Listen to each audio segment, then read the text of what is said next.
Assalamualaikum warahmatullahi wabarakatuh. MotoGP Sprint di sirkuit Sepang telah selesai digelar dengan kemenangan Jorge Martin.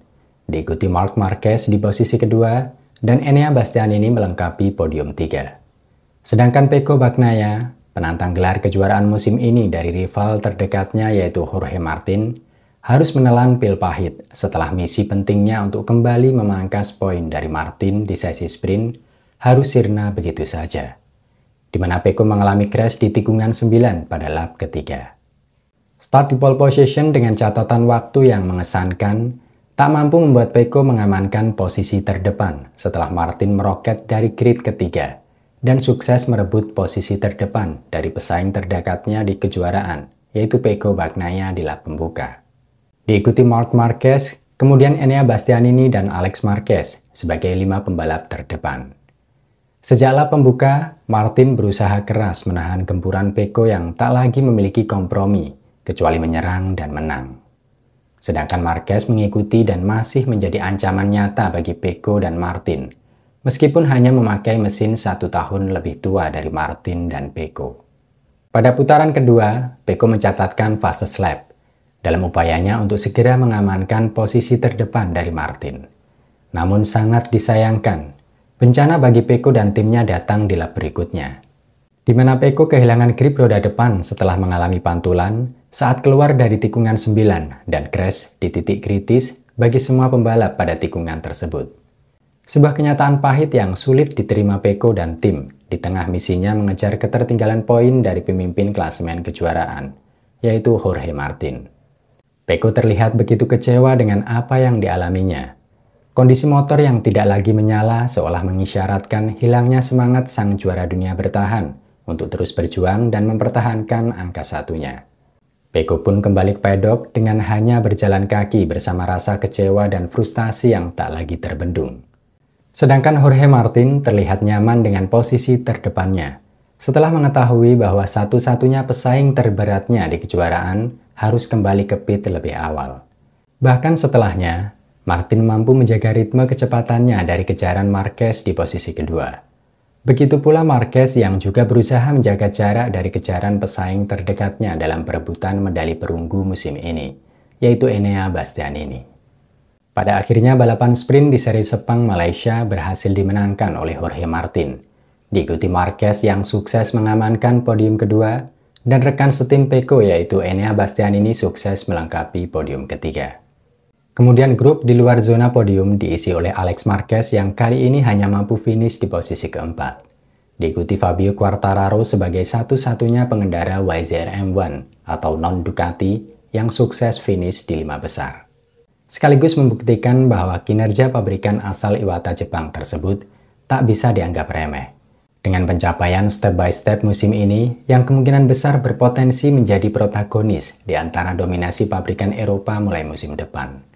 Namun ada satu pembalap baru dengan wajah lama dari Pertamina Enduro VR46 Racing Team yang kali ini cukup membuat semua orang penasaran. Dia adalah pembalap pengganti Fabio Di Giannantonio, yaitu Andrea Iannone. Tak sedikit yang berharap The Maniac mampu berjuang setidaknya di 10 besar dengan prototipe masa kini. Namun sepertinya cukup sulit bagi mantan pengendara Desmos edisi GP19 tersebut untuk menembus limit GP23 dalam sentuhan pertamanya setelah menjauh dari prototipe MotoGP hampir 5 tahun.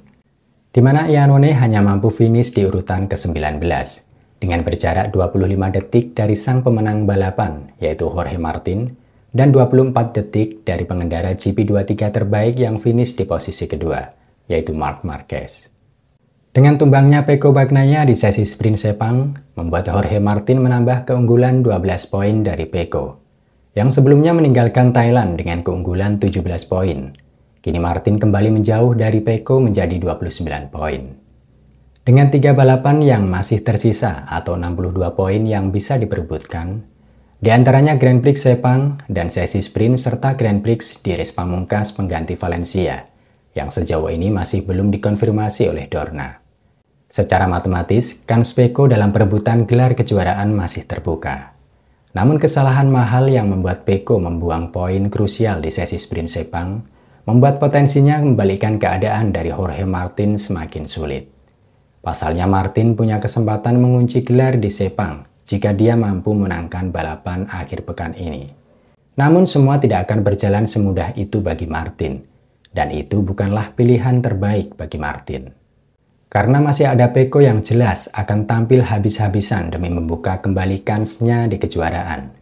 Belum lagi Enea dan Marquez dengan kecepatan mereka di long race yang tidak diragukan lagi, juga tengah memburu poin penuh demi memperebutkan medali perunggu di akhir musimnya. Mereka bertiga benar-benar akan menguji mental Martin di sesi long race dengan dua pilihan. Apakah Martin akan memilih untuk segera menguji gelar di Sepang, dengan resiko mahal meladeni 3 jagoan long race yang bisa saja membuatnya kehilangan kesempatan paling berharganya musim ini di kejuaraan, jika sampai dia mengalami crash dan membuang poin penting?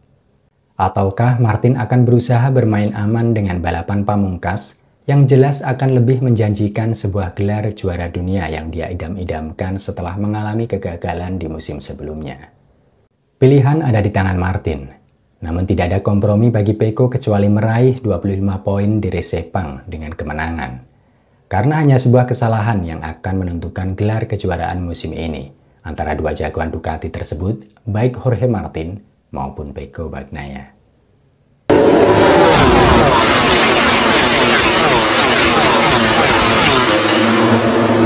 Melihat dampak buruk dan serius dari banjir yang melanda Provinsi Valencia, membuat Dorna memutar rencana dengan membatalkan balapan di Valencia yang secara kondisi dan kemanusiaan tidak memungkinkan untuk menggelar balapan pamungkas MotoGP musim ini. Dorna sebelumnya telah mempertimbangkan 5 opsi sirkuit sebagai pengganti Valencia di seri pamungkas. Di antaranya sirkuit Jerez, Aragon, Portimao, Barcelona, dan Qatar. Dan baru-baru ini terendus informasi bahwa Dorna telah mengambil 2 sirkuit yang dinilai paling efektif untuk menggelar balapan terakhir musim ini, Barcelona atau Qatar. Salah satu dari 2 sirkuit tersebut akan dipilih Dorna sebagai pengganti seri pamungkas Valencia yang dibatalkan. Jika sirkuit Losail Qatar terpilih, maka tidak akan ada perubahan jadwal untuk seri terakhir musim ini, dan tetap bisa digelar pada tanggal 15 hingga 17 November. Namun konsekuensinya, Dorna hanya bisa menggelar balapan Premier MotoGP dengan mengorbankan Moto3 dan Moto2, yang artinya Moto3 dan Moto2 bisa menutup musim di seri Sepang pekan ini. Situasi tersebut terkait trek Losail yang akan menjadi tuan rumah Formula One pada akhir pekan 29 November hingga 1 Desember. Di sisi lain ada keuntungan yang bisa diambil dari opsi ini, di mana tes pramusim MotoGP yang biasanya berlangsung pada hari Senin setelah balapan terakhir juga dapat dilakukan di Losail. Dengan begitu, Formula One dan MotoGP masih bisa digelar tanpa harus mengubah jadwal yang sudah diputuskan di awal musim. Namun jika Barcelona yang terpilih, maka ketiga kategori Grand Prix bisa digelar tanpa kebijakan pengurangan seri Moto2 dan Moto3. Selain itu, hal lain yang menguntungkan adalah tes dapat dilakukan pada hari Selasa jika diperlukan. Namun konsekuensinya, jadwal sebelumnya bisa saja berubah, dan balapan bisa digelar pada akhir pekan sejak tanggal 22 hingga 24 November, atau bahkan akhir pekan berikutnya dari 29 November hingga 1 Desember. Dari informasi yang saya bagikan, jika teman-teman ingin menambahkan atau mungkin punya pendapat lain, silahkan. Ruang sharing terbuka lebar di kolom komentar. Los, sing penting tertib bolo. Semoga informasi yang saya bagikan bermanfaat dan bisa menemani waktu santai kalian semua. Jangan lupa dukung selalu channel ini kawan, dengan cara like, subscribe, share, dan komen. Serta tidak bosan selalu saya ingatkan, biasakan berdoa dan cek kondisi kendaraan Anda sebelum pemakaian. Akhir kata, wassalamualaikum warahmatullahi wabarakatuh. See you next time and thank you for watching my video. Ciao!